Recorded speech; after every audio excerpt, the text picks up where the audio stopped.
আরে মরা জামাইটা এখনো নাই, তুই কোন আইতে চাইছে এই আগে একটু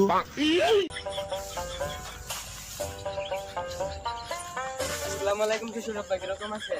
ওয়ালাইকুম আসসালাম, ভালো আছি, তুমি ভালো আছো? আমি আরো ভাবছিলাম বেলা হয়ে গেছে গা, এখনো নাই জামাইটা আইতে চাইলো, এখনো নাই, আমি যা আনি তো তুমি আইছো, বাবা ভালো হয়েছে। তো আয়ো বাড়ি চলো। জামাই বাবা তোমার হাতে কি এটা?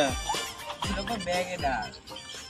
এ গাদা কইরে দেখ তো দুলে ভাই মার্কেট করে লয়ে আছে তোর জন্য। আয়ো বাবা বাড়ি চলো আয়ো। কে বাবা তোমার হাতে যে ব্যাগটা ছিল, ব্যাগটা কো? বাবা ব্যাগটা তো রুকু করে দিছিল তো, গরমে ঠান্ডায় ব্যাগ লাগছে, কি করা লাগে নিয়ে রেখে গেলাই। আরে আমি রে গেন্দারে ডাক দিলাম যে মনে হয় ওগুলোকে মার্কেট করে লিয়ে আইছো, আর তুমি তোমার গেঞ্জি লয়ে আইছো ঘরে। হ্যাঁ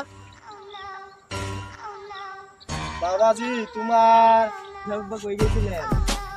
গোলামের পুত খারাপ, শ্বশুর বাড়ির পুকটি মারার লাগে আইছো খারাপ কই রে? নাই নাই নাই নাই নাই নাই